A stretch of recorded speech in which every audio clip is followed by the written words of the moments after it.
Hello, I'm Dylan. And I'm Keon. And this is Trust Your Doctor, that podcast where consequences can be rewritten, and they were done well. Because this week we watched Twice Upon a Time. Written by Stephen Moffat. Directed by Rachel Talalay. And aired on December 25th, 2017. Apparently, Kit Pedler, Jerry Davis, and Chris Chibnall are also credited as writers on this episode for their, 30-second contribution each to this episode. Well, I finally found out how to pronounce Rachel's last name. Okay. It's Talalay. She said it on the making of 20-minute documentary thing. So I've been saying it wrong for 3 years now. Oh well. Hasn't been that long. Maybe a year. Hasn't even been 3 years since we started. Well, I've been saying it to other people, off the podcast. You've been saying things about Doctor Who off the podcast? Oh, no. You ever watch Her, that movie about the guy who starts dating a computer? No. Or an AI? No. Well, at the end, he gets really upset that she's been talking to other, AIs.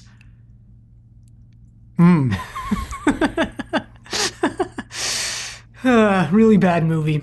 But what was really good was watching this making of sort of behind the scenes thing, because Amazon provided a free sort of look back on the Moffat era, and then a $3 making of for this episode. Wow. Which I didn't watch. Why? Because you didn't want to spend $3? Yeah. I had difficulty finding this episode on Amazon for some reason. I don't know why, but I did eventually find it. That's weird. Anyway, there wasn't much interesting from the sort of look back on the Stephen Moffat era, but there were a few interesting things that I kind of want to touch on. One, I already did, Rachel Talalay's name pronunciation. And most of this was just Stephen Moffat looking back on his era of the show, talking about how it was the best era of Doctor Who and how great it was.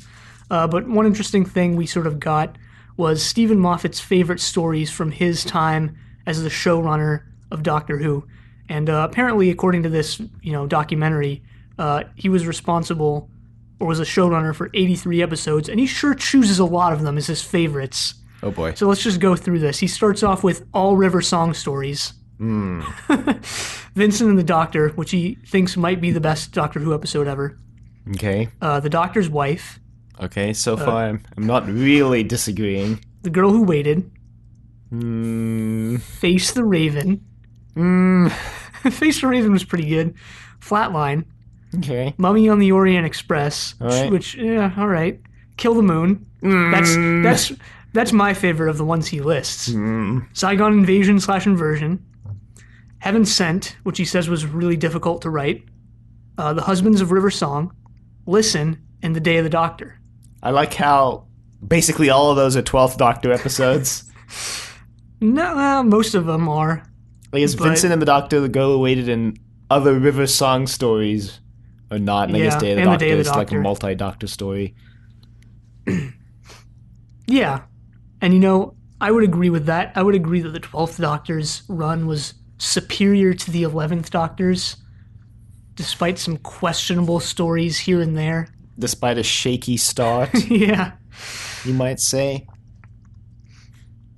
What else was in that look back that's of note? Just one thing that I disliked about it was they had a lot, obviously. Most of the conversations or most of the interview style, documentary style bits were either with Stephen Moffat or Peter Capaldi. But Stephen Moffat got the majority of them, and it's honestly seemed like Peter Capaldi was getting cut off by the editors a lot, which I disliked. Because I'd rather see more of him and less of Moffat. Give him his time in the sun, so to speak. Yeah. Yeah, he said they interviewed him on the set of his regeneration scene, so the TARDIS set, and he said, it hasn't really sunk in yet. I'll be feeling, the fact that it's over after this, I guess. And Stephen Moffat kind of echoed the same thing. He's like, right now it's just business as usual. We're doing this last episode, but it doesn't feel any different. Mm-hmm. Yeah. Wow. And he reiterated, I'm pretty sure Stephen Moffat has said this multiple times in the past, but he reiterated that the only reason he got into TV writing was to write for Doctor Who. Well, his life goal is complete. Yeah. Doesn't he have that, like... What is he doing now, actually? What is he doing now? Swimming in his pool of money, Scrooge McDuck style, I guess. I don't think he made that much money from Doctor Who. I don't think he's, like, wanting for cash, you know? I really don't see that as being the case. He just turned 58 or 59, I think. It was his birthday, like, last week or 2 weeks ago. Huh. Cool, I guess. Well, yeah, you gotta wonder, Stephen Moffat is the only person, I think, to have written for every reboot Doctor so far except 13. And you have to wonder if he's going to come back and do like a guest episode for 13. Pretty sure he said he wasn't going to. Yeah, Pretty sure he said as soon as he was done, he was done. But that doesn't mean that'll I mean, like I said last week, I don't even think he wanted to do Series 10, but the BBC was like, please, we need you. And they tried to everybody tried to convince Peter Capaldi to stay on for Series 11, and he was like, no. Actually, he was pretty much like, yeah, filming this show is really hard on my body. My knees ache, like, really bad from all the running I've had to do. It's like a big time commitment, and, I've loved doing it, but I've done my 3 years. I've put out some good episodes, and I think I want to retire on that. Yeah, well, kind of speaking about Peter Capaldi retiring from Doctor Who, or Doctor Who taking a toll on him, this episode kind of starts with a discussion between like the Doctor's ages and stuff and how old they are. So I know we're not diving into that yet, but I actually looked up the Doctor's ages at the time they started playing the Doctor, from youngest to oldest. So I kind of listed that out, and I kind of want to read that, which I think now is an opportune time to do. So, youngest to oldest, number one, we obviously have Matt Smith. I think we knew that. He was 27 when he started playing the Doctor. We have Peter Davison coming in at 29. David Tennant, number 3, he was 34 when he started playing the Doctor. Paul McGann and Jodie Whittaker were both 36. Tom Baker and Colin Baker were both 40. Christopher Eccleston is number 9 at 41. Sylvester McCoy, 44. Patrick Troughton, 46. John Pertwee, 50, and this was I knew it was either Hartnell or Capaldi who was the oldest, but it turns out it was Capaldi, so William Hartnell is 14 at 55, and Peter Capaldi is, the oldest person to have played the Doctor at 56. Very interesting. How old is David Bradley when they filmed this episode? That's the question. Yeah, I didn't look that up. I didn't look up when they were double, or, like Paul McGann and Jodie Whittaker, both 36. I didn't go down to, like, the day and find out which one was... Sounds like you really slacked off on this task that you gave yourself. But yeah, it is Peter Capaldi. Was the oldest person playing the Doctor. Good to know. You heard it here first or last, folks. Anyway, speaking of the Doctor getting old... it's time for 2 Doctors to die. We pick up right where we left off last week, except now it's like last time on Doctor Who, 53 years ago. Yeah, way last time on Doctor Who. We see the shot of the TARDIS and the 10th planet just in the cold, icy wasteland. Yeah, and I really like how they do this. We've joked about Stephen Moffat leaving his mark on Doctor Who before, and how sometimes that has gone too far. But I actually really like how this last episode touches on the fact that we never saw the first Doctor's full, like, descent into regeneration. He just kind of left, and then he shows up in the TARDIS dying. So I like how this episode capitalized on that and gave us one final story until Big Finish comes in and somehow inserts something in the middle of this.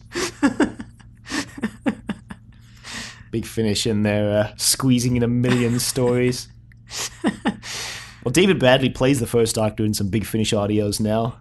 Heck they yeah. recast like Barbara and Ian as well, and Susan. And then I think there's a story where like Carol Ann Ford appears as like, quote, the old woman, unquote. Wow. They recast Susan when her original actor is still alive. I mean, Ian as well. William Russell's still around. Really? Still kicking? So we see some scenes from 10th Planet. We see the 10th Doctor going, love, hate, fear, have you no emotions, sir? And as he's saying that, it like fades from William Hartnell into David Bradley into Yeah. full color. And full screen, widescreen, you might say.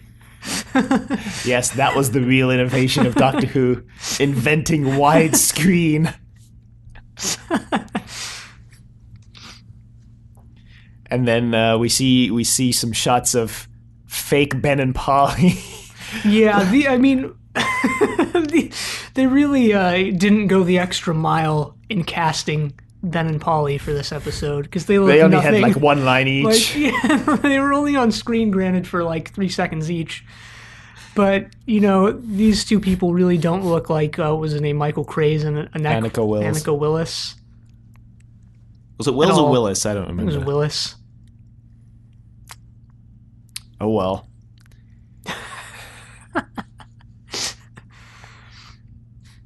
So the doctor's like, yeah, I'll see you in a bit. Hang on, let me just go wander into the frozen wasteland. And he meets, as he does in the end of the last episode, he meets the 12th Doctor, and he's like, you might be a doctor, but I'm the doctor. By the way, I'm like midway through dying. The 12th Doctor's like, what a coincidence, I am too! The 12th Doctor's like, I don't remember this. I don't remember not wanting to die. It's like, neither do I. Neither do any of us. We don't remember this either. So just par for the course with the Doctor never remembering his meetings. Pretty much. Then we cut to both of them seeing a Hitler cosplayer. I don't get, like, okay, and this is what's his name? Mark Gatiss. Yeah, Mark Gatiss' character, the Colonel, right? Who suspiciously isn't named until the end of the episode.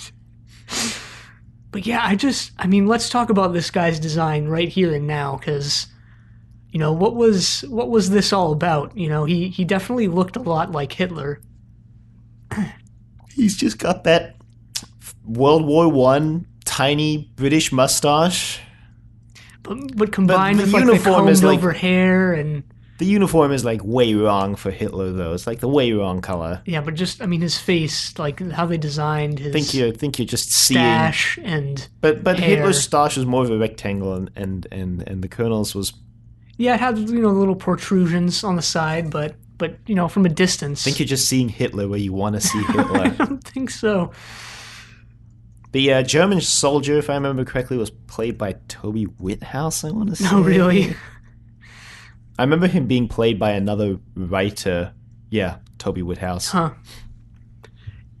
Yeah, so I think we get the title sequence, and then we get sort of this guy's backstory, how he wound up in, like, Antarctica 19, or whatever year this was, like 2020. Yeah, didn't the 10th planet take place, like, in 2000 and something? Yeah, Wasn't maybe it, like, it was 2017. The near future? I think it was the 80s or something, and they were like, whoa, 20 years, 25 years in the future. Oh, that's right, it was like 1987 or something. Yeah, so this guy is definitely out of place. And we got the original Cyberman voice again, and I forgot how the intonation from the original Cyberman voice was, like, way different, because it's like, we will take you now. Yeah, and that's why they were the best ones and still are. Totally forgot about that. But anyway, we get the soldiers, the colonel's sort of backstory. Yeah. He, you know, was in World War I. He was in the trenches, and he's about to shoot this German soldier in self-defense. And the German soldier is presumably also about to shoot him in self-defense. They both have their guns trained on each other. But then time freezes. And this entire scene, this entire cinematography reminds me of this French World War I movie that I watched years ago and had really, like, interesting, overblown cinematography and some, like, really elaborate battlefield scenes. And I completely forgot what this movie's called. I'll probably never be able to find it again. But, yeah, just wanted to point that out. Still haven't found that Brazilian show I've been looking for. Great. And I'll never be able to find this movie either. Why do you watch so much obscure media? I don't know, man. I don't know. The mainstream just doesn't do it for me, you know? Great. Awesome. But yeah, time freezes, and this guy is sort of abducted by aliens, essentially, Yeah. or Yeah. humans from the future that are so different from humans now that they might as well be aliens. Who knows? This is the only like this is the one time that Doctor Who has like been accepting of like transhumanism in a way, I guess. Yeah, kind which is of. like really weird in a Hey, way. man. They just wanted a good story. So, yeah, he accidentally gets dumped in Antarctica where the doctors are. And the 12th Doctor's like, this is probably our fault because we both don't want to regenerate. Doesn't Right. matter so much for me. But if the first Doctor doesn't regenerate, then I don't exist. And neither of the 12 incarnations before me exist. So they get into the TARDIS, and the first Doctor starts throwing a fit. Before they even get in, actually, he first whines about the changed look of the TARDIS. And I Yeah. say whines, but it's actually like an endearing William Hartnell-esque whine. But then he does some not so endearing misogynistic comments. Yeah! This was so odd. He's like, Polly. I guess Polly hasn't been around to clean the TARDIS, and the 12th Doctor's like, you can't say that anymore. First Doctor's like, watch me. And he doesn't stop. He doesn't stop. Nor do they really like stick it to him and be like, man, like it's not right. They don't really do that. They just kind of are like, haha, you silly old man, whatever. The 12th Doctor just kind of like, haha, I used to be a dick. This was really weird because this was like Stephen Moffat being like, hey, Stephen remember Moffat how hit the and second, running. the first Doctor was like kind of sexist and stuff? And the audience is like, no, I don't remember that like at all. Yeah, I don't. If it happened, which I'm not saying it didn't, I don't remember it being like this blatant. No, I mean, yeah, it could have been something that we didn't notice, but as far as I can remember, it just wasn't a part of the first Doctor's character whatsoever. Yeah, yeah. It wouldn't be a Stephen Moffat episode without him trying To hit and to run. hit and run Doctor Who. Anyway, they sort of get abducted by the same beings that took the Colonel out of time. Yeah, because they want to put the Colonel back. The Doctor's like, what kind of dastardly scheme is it? Well, he sends the first Doctor out to go distract them. Right. But they're brought into it wasn't a spaceship. It was sort of just like I don't even know what you would describe it as. Just like a base, a fortress, I don't know. A literal UFO. Yeah. I guess. And it's called, hold on, I wrote this down. Oh no. It is called the Chamber of the Dead. I guess this is their like data bank where they store all the memories of the people they abduct. Come to think of it. I didn't actually put that together until now. Yeah, yeah. So the first Doctor's distracting, and then they're like, if you give us the Colonel back, we'll let you speak with her. And the first Doctor's like, who? I don't know who you're talking about. And then Bill pops out of the shadows. Well, the way they phrase it is like, we'll let you see her again. And they're talking to the first Doctor at this point. So you're like, oh, okay, it's going to be Susan, obviously. But then going back to those like Susan-Bill connections that were set up at the beginning of the season, surprise, it's Bill. And she's not a cyber man anymore. She's Cyber not a water person. person either. No, yeah. She's a glass person. Well, she appears just human for now, which is why the 12th Doctor, when he sees her, doesn't actually believe that it's Bill. Yeah.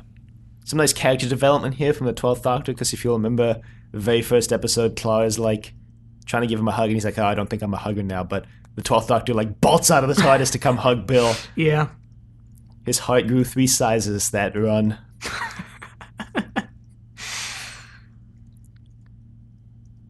The first Doctor starts giving the 12th Doctor some crap for using the sonic screwdriver. He's like, what is that device? Put that away. He's like, don't worry, you'll invent it in like your next incarnation. Or just find it. Wasn't the implication that the Doctor had already invented it and he just pulls it out of like a drawer or something? Or that chest where he like kept a bunch of old things that he didn't use anymore? I don't remember. Yeah, because he pulls out his time journal or whatever that was, and then he pulls out. Yeah, throwback to Power of the Daleks, where the second Doctor is just like really weird and elusive and just wanders outside of the TARDIS and doesn't explain anything to Ben and Polly. When are we gonna get the time journal back? I don't remember if that's exactly what it was Well, it called, was called like the 200-year diary, wasn't it? something like that. Didn't we see like the 900-year diary or the 2000-year diary like recently? I'm sure we did. Yeah, I think that was during the 10th Doctor's era. I don't remember. Thought it was during the 11th Doctor's era. Seems like something Stephen Moffat would do. So The doctors sort of go into the throne room. I don't know why there is a throne room, but there is. And it looks really cool. I mean, we can just say that the set for this, they went all out. mm-hmm. And it does look pretty great from a special effects and set perspective. Right. They go into the sort of throne room area, and the 12th Doctor tells the first Doctor that all of this is just a computer interface, the glass woman who seems to be in charge here. But then she sort of gives her entire spiel about, what they're doing, which is taking people out of their own timelines. Yeah, but she doesn't explain it in any way that would like remove suspicion. She says like they harvest what they need. Yeah, she explains it in like the most sinister way possible. This is like if you're, I don't know, DVRing like shows to watch later, but you describe it in like a sinister way.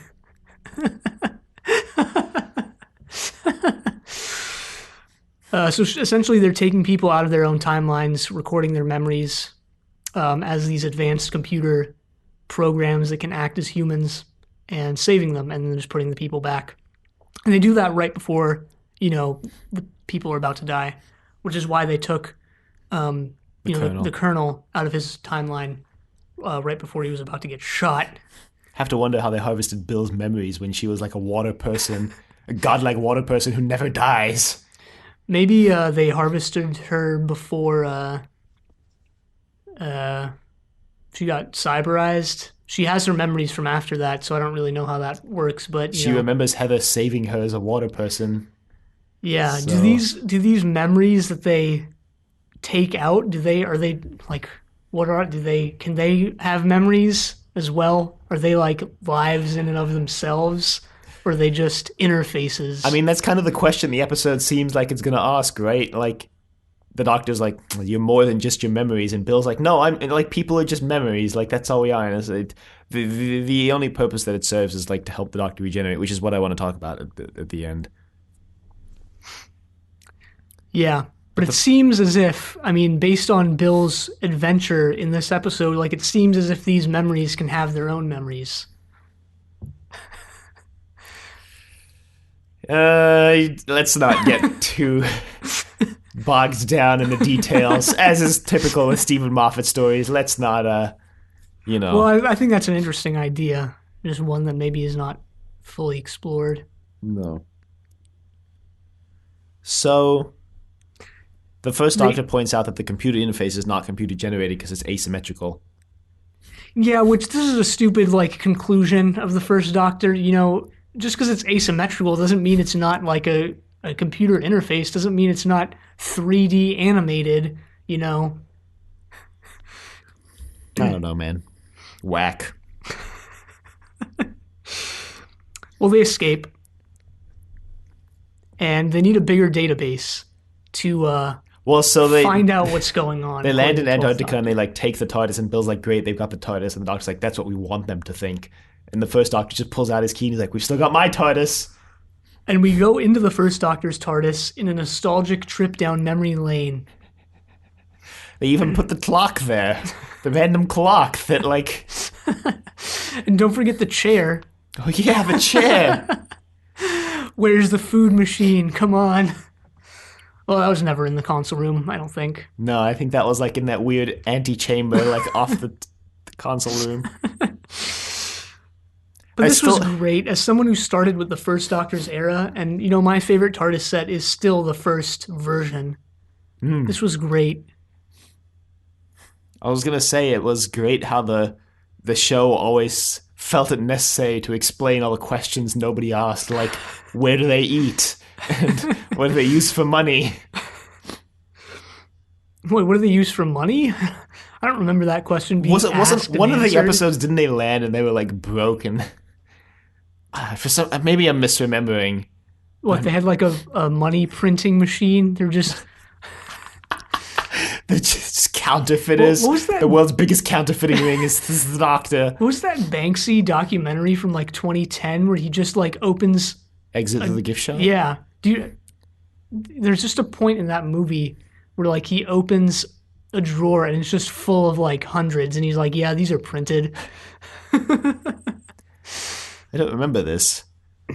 Somehow, I feel like that'd be something I'd remember. Well, Remember also that time in State of Decay where their fourth Doctor was like, "We need more info," and they just go to like the TARDIS computers and look up that like vampire species that they were dealing with. yes.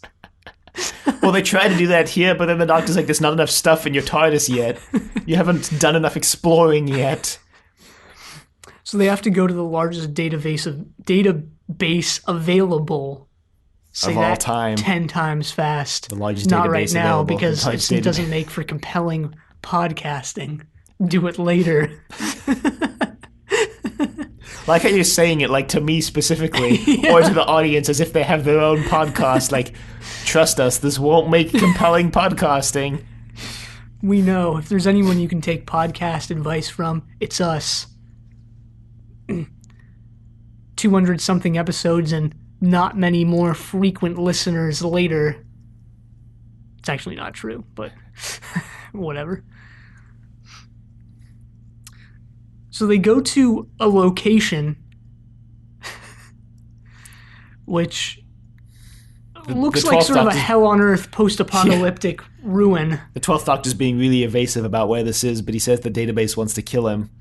Yeah, I think they reveal the name of the actual place, but he doesn't tell them why he's there or like any details about the database other than it wants to, end his life. I forgot to mention that before they leave testimony, they show all this stuff about the Doctor, and they're like, the Doctor of War, the Shadow of the Valiard. The first Doctor's like, bloody hell, what? The first Doctor's like, me never. 12th Doctor just in the corner sweating.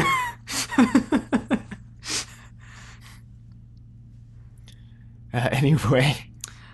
The Doctors go off. The first Doctor makes some more sexist comments about how Bill just needs to stay put.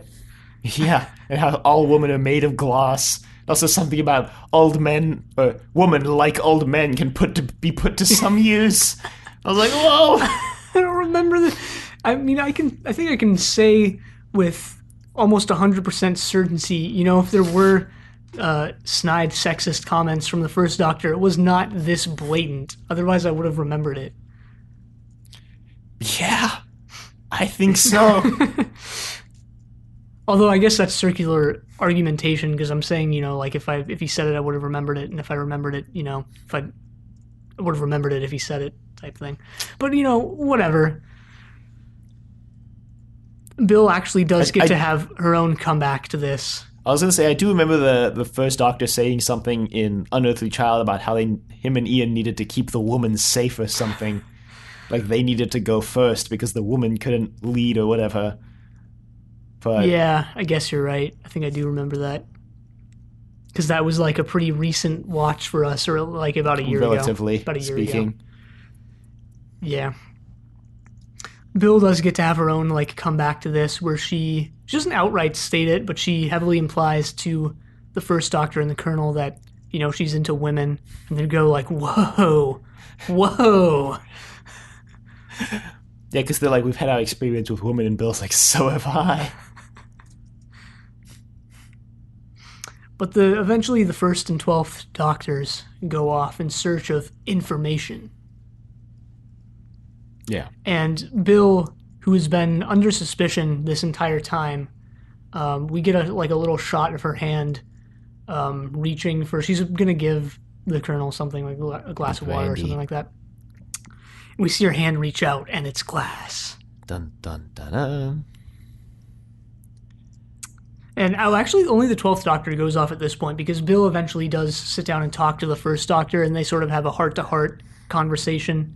Mm-hmm. I They have guess a bill to Bill, bill like the. conversation. Wow.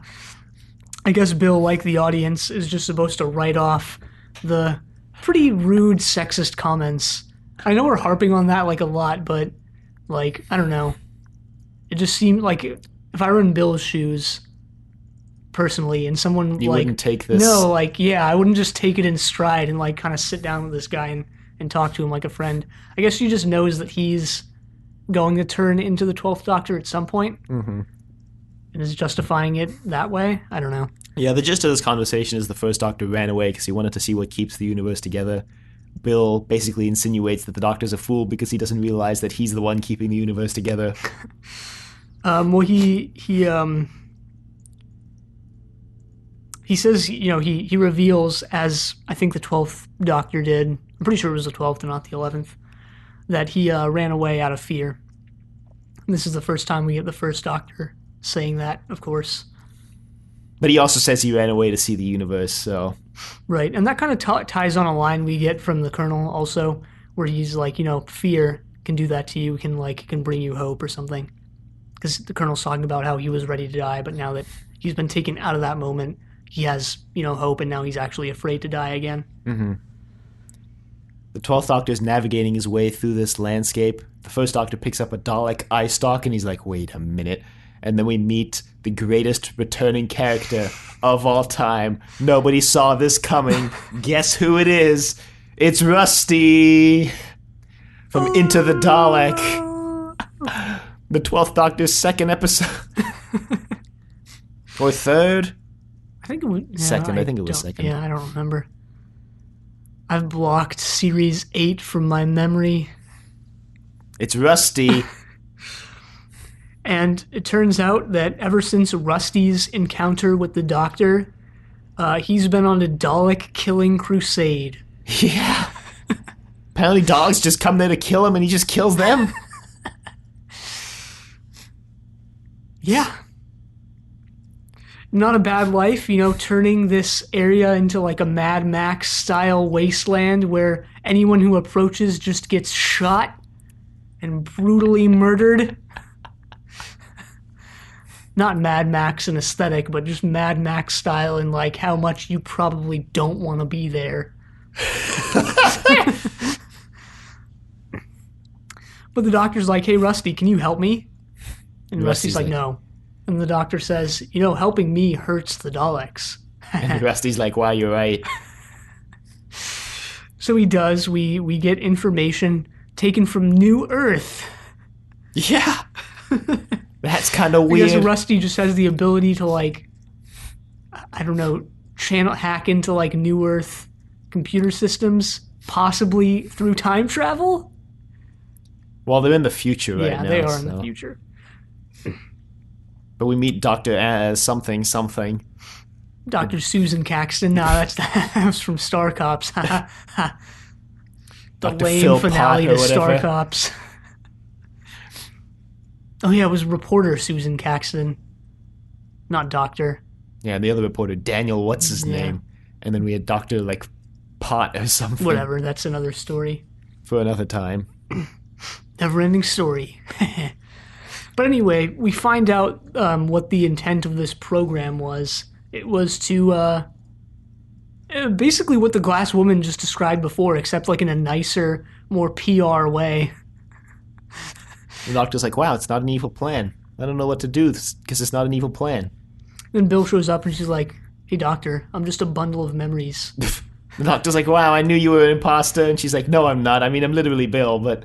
All we are is our memories. Then Testimony shows up, captures them. The Doctor's like, well, at least let us take the Colonel back because it's our fault. He got, like, shunted into Antarctica. And they agree to this. And the 12th Doctor pulls some sneaky stuff. He basically fast forwards this guy's timeline by a couple hours, placing him right in the middle of the World War I Christmas truce. Right. And he survives because of that. Because of singing. Remember how everyone called out Rings of Akaten Yeah. for everyone surviving through singing? Yeah. Remember how everyone loves this episode? Yeah. I don't think What's up with everybody that loves this episode, Doctor Who actually. I fandom? don't think everybody loves this episode. Really? I see it as like a much loved episode quite a bit, I think. But Weird. yeah, I don't know. Maybe that's just like the echo chamber of Twitter. Yeah, I think it is. I think it is. Yeah. So they survive, and all the soldiers, come to a truce for now. I actually looked this up because I had vaguely, I think, heard about this, but I didn't really know how extensive of a thing it was, how historical this representation of it was. Well, it seems pretty historical. Apparently, for one day, Christmas Day, a lot of World War One soldiers just decided to Stop stop fighting. fighting. Yeah, and then apparently every year after that, they were like a lot of, not battalions, but a lot of regiments or whatever the term is, were like directly commanded, like, hey guys, like, don't stop fighting on Christmas, like, don't do that this year. Wow. Which is why it wasn't as big of a thing any year after 1914. And we learn in this scene that this guy's name is Archibald Hamish Lethbridge Stewart. No relation. No. No, he asked the doctor to check in on his sons every once in a while, and the doctor's like, don't you worry about that. Well, his son. Son, yeah, sorry. Yeah. I mean, if he does have multiple sons, the doctor does like a poor job checking in on any but the one that we know and love. How long in Doctor Who continuity until they introduce, like, Lethbridge Stewart's long-lost brother? I don't know, it depends how willing Chris Chibnall is to hit and run Doctor Who. Or how willing Big Finish is to hit and run Doctor Who, which is, seems pretty willing. Pretty dang willing. Not in as direct of a way as maybe reboot Doctor Who is, but more in just that 4 seconds where the Doctor was off screen in this one story. He actually had 20 years worth of adventures. Well, the other day that, what was it, that hashtag was trending on Twitter, start an argument in 4 words or whatever, Oh, yeah. and Big Finish tweeted that Yeah. Big Finish is canon. Yeah, I saw that. And then Nicholas Briggs replied, there's no argument here. When Big Finish started up in 1999, BBC literally said, this is the official continuation of Doctor Who, so... Anyway, the first Doctor's like, I think I'm ready to regenerate, and he leaves. And Well, the first and 12th Doctors actually shake hands before they leave. And this got me thinking, I kind of want to just touch on this here. Did they, the Doctor's been shown to be able to give people his regeneration energy and transfer that. So I'm wondering if they actually swapped regeneration energy in this handshake, which I like to think is true because then the Doctor's regenerations would be all out of order. Like, what if the first Doctor was supposed to regenerate into Jodie Whittaker and the 12th Doctor was supposed to regenerate into Patrick Troughton, and they just swapped here and everything got messed up? I actually like to think that that's true in relation to, like, the backlash towards a female Doctor of, like, this little maybe hint or, like, thing that you can think is true that kind of says, hey, the first Doctor was actually supposed to regenerate into, a woman, but this screw up on their part resulted in many regenerations where he ended up being a man. I kind of like to think that that's true in the back of my mind. well, you can think that. I do. Not going to. Yeah, so the first Doctor buggers off to die alone.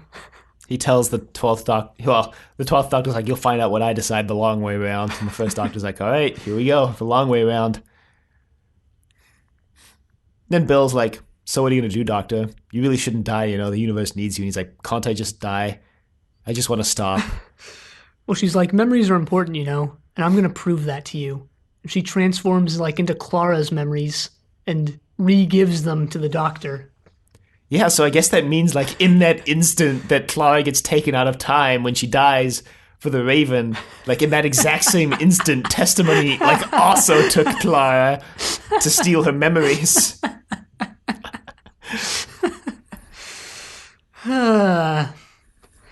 Consequences can be rewritten. I know I say this basically every week now, but it's uncanny just how right I was.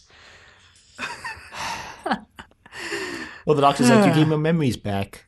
And I was like, aw, that's sweet. Yeah, I think this was, done well, so to speak. Yeah, no, it's well done. Clara shows up and she's like, hey, doctor, you old man, always being stubborn. Apparently, like, Jenna Coleman wanted to film a much longer scene for this, but she was busy filming Victoria, so she wasn't able to really do much. Huh. And then Nardole shows up. The doctor's like, hey, Nardole. He cracks a joke at Nardole's expense. Well, Nardole and Bill both tell the doctor that he shouldn't die. He's like, I don't want to do this. I don't want to go, to my death alone and stuff. Well, he's like, he doesn't want to regenerate because he's like, I'm tired of always being someone else. And Yeah. Bill's like, yeah, but you always have your memories. We find out Nardole has invisible hair here. Or he's just one lying. last retcon before we go.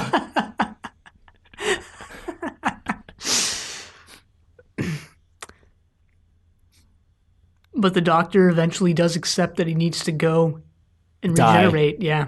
Well, the TARDIS is what convinces him to regenerate because it shows him like a schematic of the universe. And the doctor's like, you're right, they'll get it all wrong without me. And I don't know. This is one of the only times the Doctor Who's actually made me, a little emotional.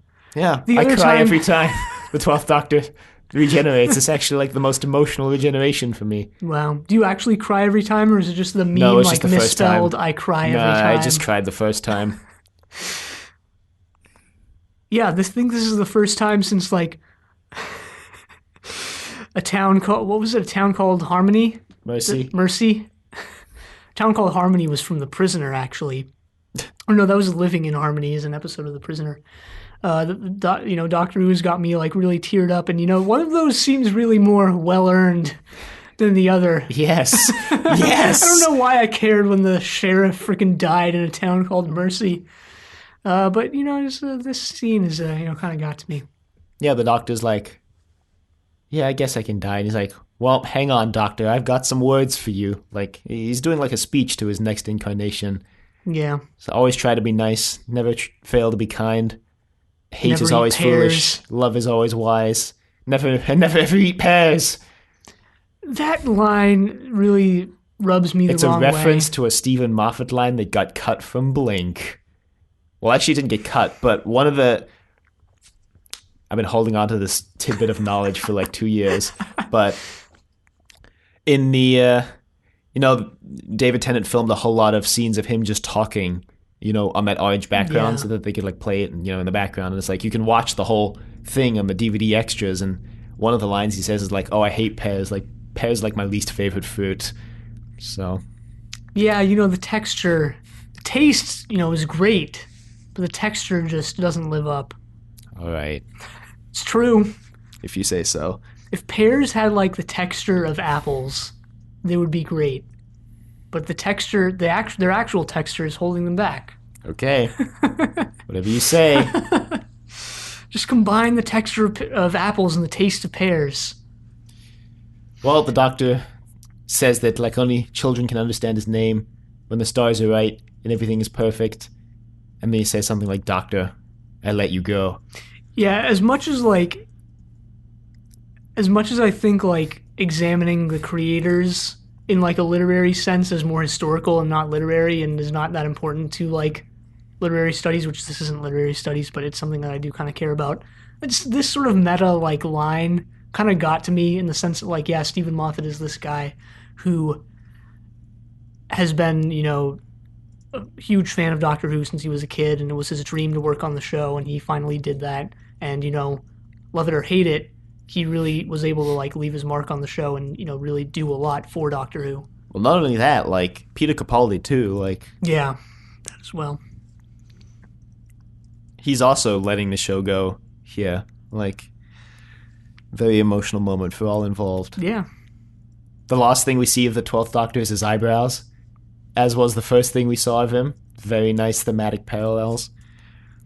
And the first thing we see of the 13th Doctor is a close-up on her eyes. Mm-hmm. and she says, "Ah, brilliant." Yeah, she like looks in the reflection on the TV screen. She's like, "Oh, brilliant!" The one line Chris Chibnall wrote for this episode. The one time I think that the doctor's like looked in the mirror and not been like, "Whoa, that's what I look like now." Peter Capaldi's ring falls off her hand. Right. She pushes a button, and immediately the TARDIS goes haywire and just dumps her out, and she like falls. Yeah, and as we know now, the next episode is called "The Woman Who Fell to Earth." So now I finally know why that's the case. And I think this ending, like, really, at the time, probably left a lot of speculation, up in the air in the fandom and such, of like, is the next season just going to be the Doctor stranded on Earth without the TARDIS? Yeah, it And did. now we know that that's not true, or at least I assume it's not true because of all the time travel that I know exists in the next season. I mean, they go back to Rosa Parks' time. I know that at least. Doesn't mean they have to use the TARDIS, though. I guess I would be surprised if the TARDIS was out of commission for a full season. I don't think they land in like 1960s America. No spoilers. Just based on the fact that I know they go to Rosa Parks's time and place. Spoilers. I would assume that they have to use the TARDIS to get there. No spoilers. Well, so I wanted to talk about just a few things here. The thematic parallels, first off, to the first episode. Things like seeing the Doctor's eyebrows, but also, with the hugging thing. But I think the bigger one that I didn't notice the first time I watched this was, in the 12th Doctor's very first episode, he says something to Clara like, "I'm standing right in front of you and you can't even see me." And one of Bill's last lines to the Doctor on Rusty's planet, or one of the first lines actually when they land there,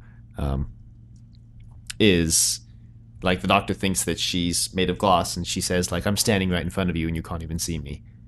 And he says, "Yep, exactly." And just the whole, like, I think that's very interesting how the Doctor doesn't recognize like how that's kind of the same thing. This episode also like seems to be introducing a lot of stuff with like, we're more than just our memories, but then at the end of the episode it's like, nope, we're just memories, like memories are all we are. Because I think the whole point of including that was, when the 12th Doctor regenerates, the 13th Doctor will not be the same person. Like, she'll have the memories of the 12th Doctor, but she won't be that person again. So it's kind of like the antithesis to what Testimony is saying, like, we're just our memories, like, if you have the memories, then you are that person, kind of thing. And the 12th Doctor saying, like, no. I mean, he kind of implies this too when he's talking with the glass avatars. He's like, how many lifetimes I filled? I would shatter all of you if you took my memories. Right, and I think this is also somewhat of a cap on like the whole meme thing, which was actually fairly prevalent with the 12th Doctor. Of like, just because you might have the same memes as someone or pick up on the same like, yeah, just memes. I don't think there's any other word for it. As someone doesn't make you them. You're still a different person that's just then processed through you type thing. Right. But I think it's interesting. I like this episode, and I don't think it's saying much more than I don't think the memory thing was much more than just a way to get the Doctor to regenerate. But And give him back his memories of Clara. Right. Yeah, there were a few also things that I kind of wanted to talk about here. One is just kind of dumb, but I really liked how the 12th Doctor and the First Doctor were paired together because they're the most serious doctors. Mm-hmm. I think the First Doctor is the only other Doctor who is possibly more serious than the 12th. So it was kind of nice seeing the 12th Doctor play off of him and sort of get to be the ridiculous one for once, if that makes sense. Yeah. No, I know what you're saying. Another thing that I kind of picked up on, I don't have much to say about this, but Testimony has a line, "We are testimony. We take what we need and return you to the moment of your death." I just thought that line was really interesting when placed in the context of like real world testimony and like trials and such, of like, what does that do to the person who gives the testimony, right? Especially if it was like a traumatic experience. You're forcing them to go back to that when in a way that they might not really be able to. fully, returning someone to the moment of like metaphorical death, Mm-hmm. and doing that for like greedy purposes, whether that's good or not, taking what you need for like legal purposes or nefarious purposes or whatever. Just thought that was interesting. I don't really have much more to say about it. Didn't really think through it too much. Yeah. I don't know if anything to say on that. It's interesting though. And one final thing I just remembered from the making of documentary is Stephen Moffat was like, he actually said this to the cast and crew at their little sit down, read through of the episode. He's like, our intention with this is to make people cry, guys. Like, it's a Christmas episode. We always want people to cry on Christmas, which questionable like assertion Yeah, aside. hold up. Hang on a minute. I think they succeeded. This is one of the, like I said, most emotion driven Doctor Who finales and Doctor Regenerations. I think they succeeded. Yeah, I think so too. It reminds me a lot of the 10th Doctor's ending, which was also, very emotional, where he's like, I don't want to go. And that was like also a line that could be interpreted as like not just the Doctor, but the production crew. And Right. I think we mentioned that as well at that time. there's a very emotional end, which we'll touch upon more next week when we do our 12th Doctor retrospective. Yeah.